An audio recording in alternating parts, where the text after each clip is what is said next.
experience with PASS and PASS-CAN Vietnam. So the first time I came to Vietnam was in 2010, and I came as a volunteer. My sending organization was GIZ, and it was my first time out of Europe and into Asia. But GIZ prepared us very well with all different kind of health-related and security-related information. So before we came to Vietnam, we had a seminar where they told us about all different kinds of diseases like malaria and dengue fever, and also about sexual diseases. And they told us we should not drink the water on the street, as it might be not safe. We should not use the buses for overland trips during night time, as it's not safe. We should not swim in lakes, as there's a kind of snail which can enter the human body and do harm. And so on and so on. And when we arrived in Vietnam, actually the experience was that most of the ice you get on the street is okay. And that swimming in lakes is not so much fun, not because of the snakes, but because they are very high polluted. That was my first experiences. And GIZ also prepared us with a big package of different medicine and bandaging materials and disinfectant. So we were prepared with everything we needed. Then I arrived in Vietnam, and in Hanoi they gave us the information that there we should use family medical practice, or we should go to the French hospital as they are best. Luckily, I stayed very healthy during my time in Vietnam, and in minor cases I always went to family medical practice, where they treated me very well and I had a very good feeling. The staff were friendly and very professional. Another volunteer who stayed in Hoi An came to Hanoi when he had an eye disease. So he got his treatment in Hanoi in the French hospital, but after many weeks he didn't get better. So they decided to bring him to Bangkok so that he can have the more professional treatment there. And when he came back, he told us that he felt is like being in a hotel, not really being in a hospital. Another experience one of the volunteers had was a boy who lived in the south. So he had a very bad motorbike accident, and he broke his leg, like very complicated bone fracture. So he came to the French hospital in Ho Chi Minh City, and he was treated there and also got his aftercare examinations there.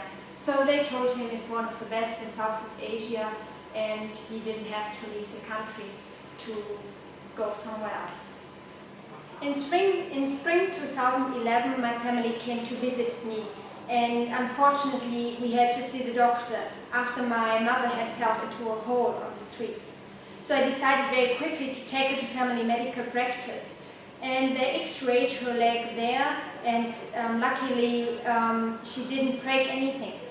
So because they cleaned her around very carefully, the scratches healed very quickly and she got better soon.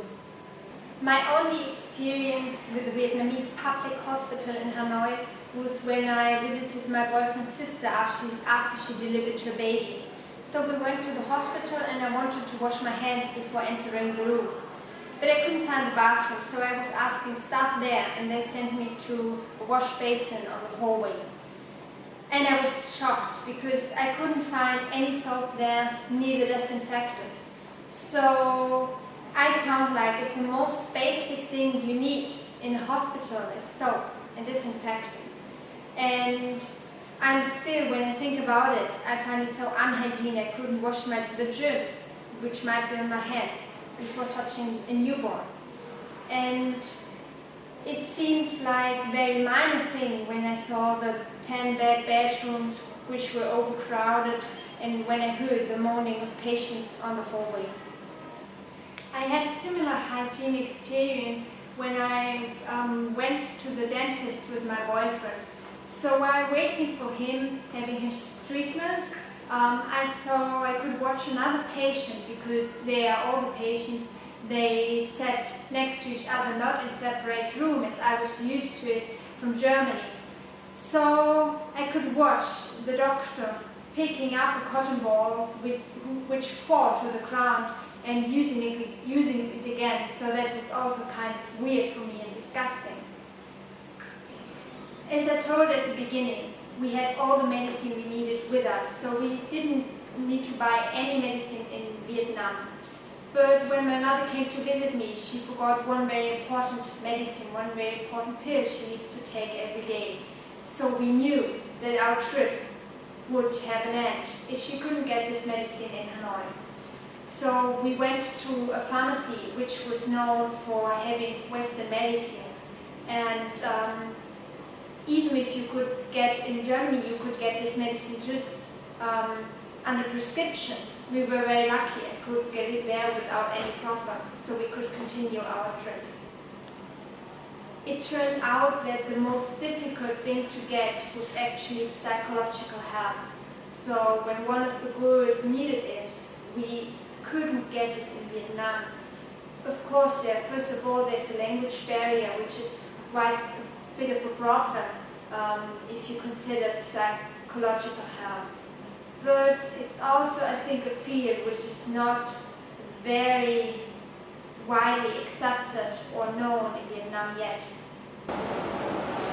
Knowing that we cannot afford cosmetic treatments back in Germany, some of the volunteers went to a professional teeth whitening, and they let their teeth whitening before coming back to Germany.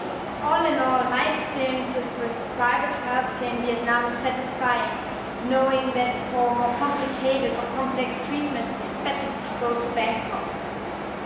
So I can say from what I saw that the basic medical treatment in the private sector in Vietnam is similar to the basic medical treatment I can get in Germany.